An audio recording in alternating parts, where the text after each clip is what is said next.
மருத்துவ மற்றும் ஆராய்ச்சி சூழல்களில் தொடர்பு விரைவாகவும் துல்லியமாகவும் இருக்க வேண்டும். மருத்துவ சுருக்கங்கள் மற்றும் சுருக்கெழுத்துக்கள் தரப்படுத்தப்பட்ட சுருக்கெழுத்துக்களாக செயல்படுகின்றன. இது சுகாதார நிபுணர்களுக்கு நோயாளி விளக்கப்படங்கள், ஆய்வக அறிக்கைகள், மருந்து சீட்டுகள் மற்றும் கல்வி இலக்கியங்களில் சிக்கலான தகவல்களை திறமையாகவும் சீராகவும் தெரிவிக்க உதவுகிறது. இந்த தொகுதி பொதுவான மருத்துவ சுருக்கங்களில் கட்டமைக்கப்பட்ட கண்ணோட்டத்தை வழங்குகிறது. இந்த சொற்களை தவறாக புரிந்து கொள்வது நோயாளி பாதுகாப்பு மற்றும் சிகிச்சை விளைவுகளுக்கு துரிதமான விளைவுகளை ஏற்படுத்தும். இந்த பயிற்சியின் நோக்கம் மருத்துவ ஆவணங்களின் துல்லியமான விளக்கத்தை எளிதாக்குவதாகும். மேலும் சிறந்த தக்கவைப்பு மற்றும் புரிதலுக்காக செயல்பாட்டு வகையின்படி ஒழுங்கமைக்கப்பட்ட சுகாதாரத்துறையில் பயனுள்ள தகவல் தொடர்புக்கு ஒரு அடிப்படை சொற்களஞ்சியத்தை உருவாக்குவதாகும். முதல் செயல்பாட்டு வகை நோயறிதல் மற்றும் ஆய்வக சோதனை ஆகியவற்றை உள்ளடக்கியது. இந்த சொற்கள் நோயாளியின் உடலியல் நிலை பற்றிய முக்கியமான தரவை வழங்குகின்றன. சிபிசி முழு இரத்த எண்ணிக்கைக்கான ஒரு முக்கிய எடுத்துக்காட்டு. இது ஒட்டுமொத்த இரத்த ஆரோக்கியத்தை மதிப்பிடுகிறது. இந்த ஒற்றை சுருக்கம் ஒரு வழங்குனர் நோயாளியின் சிவப்பு மற்றும் வெள்ளை இரத்த அணுக்களின் அளவை விரைவாக புரிந்து கொள்ள அனுமதிக்கிறது. இந்த ஒற்றை சுருக்கம் ஒரு வழங்குனர் நோயாளியின் சிவப்பு மற்றும் வெள்ளை இரத்த அணுக்களின் அளவை விரைவாக புரிந்து கொள்ள முடியும். நோய் அறிதலுடன் தொடர்கிறோம். சிறுநீரக செயல்பாட்டை மதிப்பிடுவதற்கு BUN-ஐ இரத்த யூரியா நைட்ரஜன் மற்றும் GFR-ஐ குளோமெருலர் வடிகட்டுதல் விகிதத்திற்கும் பயன்படுத்துகிறோம். கல்லீரல் செயல்பாட்டிற்கு AST மற்றும் ALT மூலம் என்சைம்கள் கண்காணிக்கப்படுகின்றன. இந்த சுருக்கங்கள் நோயாளியின் உள் உறுப்பு ஆரோக்கியத்தை தீர்மானிப்பதற்கு அவசியமான சிக்கலான உயிர்வேதியியல் சோதனைகளின் விரைவான அறிக்கையிடலை அனுமதிக்கின்றன. மருத்துவ அமைப்புகளிலும் இமேஜிங் நுட்பங்கள் அடிக்கடி சுருக்கப்படுகின்றன. CT என்பது கணினி டோமோகிராஃபியை குறிக்கிறது. அதே சமயம் MRI என்பது காந்த அதிர்வு இமேஜிங்கை குறிக்கிறது. இந்த கருவிகள் உள்கட்டமைப்புகளை காட்சிப்படுத்துவதற்கு முக்கியமானவை.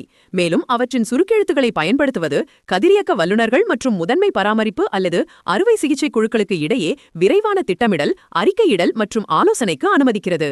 இரண்டாவது வகை மருத்துவ அளவீடுகள் மற்றும் முக்கிய அறிகுறிகள் ஆகும். இவை தொடர்ச்சியான நோயாளி மதிப்பீட்டிற்கான அடிப்படை அளவீடுகள். BP என்பது இரத்த அழுத்தத்தை குறிக்கிறது. இது எந்தவொரு மருத்துவ சந்திப்பிலும் அடிக்கடி பதிவு செய்யப்படும் தரவு புள்ளிகளில் ஒன்றாகும். இந்த அளவீடுகளை புரிந்து கொள்வது நோயாளி நிலைத்தன்மையை கண்காணிப்பதற்கும் உடலியல் மன அழுத்தத்தின் ஆரம்ப அறிகுறிகளை கண்டறிவதற்கும் அவசியமானது. சுவாச செயல்பாடு SAVO2 போன்ற குறிப்பிட்ட சுருக்கங்களை பயன்படுத்தி கண்காணிக்கப்படுகிறது. இது தமனி ஆக்சிஜன் செறிவு மற்றும் PCO2 கார்பன் டை ஆக்சைடின் பகுதி அழுத்தத்தை குறிக்கிறது. இந்த சுருக்கங்கள் ஒரு நோயாளி எவ்வளவு நன்றாக சுவாசிக்கிறார் மற்றும் வாயுக்களை பரிமாறிக்கொள்கிறார் என்பதற்கான முக்கிய குறிகாட்டிகளாகும். இது தீவிர சிகிச்சையின் போது அவர்களின் சுவாச நிலையை பற்றிய உடனடி நுண்ணறிவுகளை வழங்குகிறது. மருந்தியல் துறைக்கு டோசிங், அதிர்வெண் மற்றும் நிர்வாகம் ஒரு முக்கியமான வகையாகும்.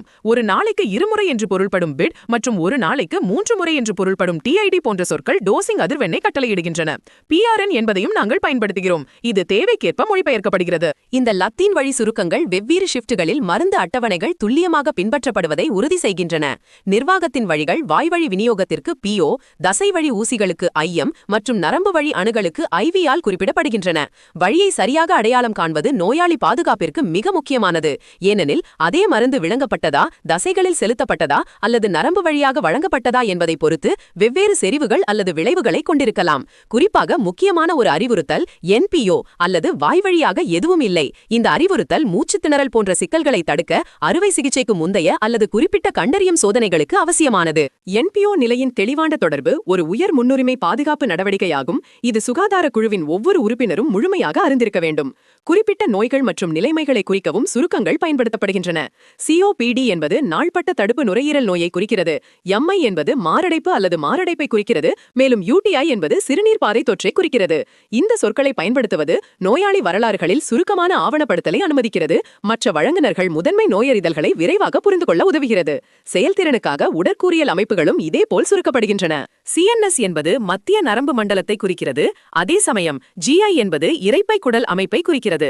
இந்த தரப்படுத்தப்பட்ட சொற்களை பயன்படுத்துவதன் மூலம் சுகாதார நிபுணர்கள் அறிகுறிகள், சிகிச்சைகள் மற்றும் சிறப்பு பரிந்துரைகளை விரைவாக வகைப்படுத்தலாம். மருத்துவ கவனம் தேவைப்படும் குறிப்பிட்ட உடலியல் அமைப்பில் கவனம் செலுத்தப்படுவதை உறுதி செய்யலாம். நோயறிதல் மற்றும் சிகிச்சையில் நோயாளி பாதுகாப்பிற்கு அளவீட்டு அலகுகளுடன் துல்லியம் மிக முக்கியமானது.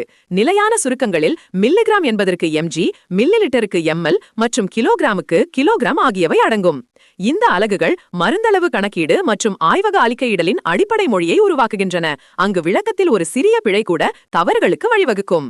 சுருக்கமாக, மருத்துவ சுருக்கங்கள் சுகாதார மொழியின் ஒரு ஒருங்கிணைந்த பகுதியாகும். இது நோயறிதல், மருத்துவ அளவீடுகள், சிகிச்சை நெறிமுறைகள் மற்றும் நோய் வகைப்பாடு ஆகியவற்றால் முறையாக வகைப்படுத்தப்படுகிறது. இந்த சொற்களுடன் தேர்ச்சி பெறுவது நோயாளி தரவின் துல்லியமான விளக்கத்திற்கு அவசியமானது. ஒவ்வொரு தகவலும் நோக்கம் கொண்டபடி சரியாக புரிந்து கொள்ளப்படுவதை உறுதி செய்கிறது. சரியாக பயன்படுத்துவதும் புரிந்து கொள்வதும் இந்த தரப்படுத்தப்பட்ட சுருக்கெழுத்துக்களை பயன்படுத்துவது வெறும் வசதிக்கான விஷயம் மட்டுமல்ல. இது நோயாளி பாதுகாப்பு, சிகிச்சை செயல்திறன் மற்றும் ஒட்டுமொத்த மருத்துவ செயல்திறனுக்கு நேரடியாக பங்களிக்கிறது. இந்த சொற்களஞ்சியத்தை பற்றிய முழுமையான புரிதல் அனைத்து சுகாதார நிபுணர்களுக்கும் ஒரு முக்கிய திறமையாகும். இது தெளிவான தொழில்முறை தகவல் தொடர்பு மற்றும் சிறந்த நோயாளி விளைவுகளுக்கு உதவுகிறது.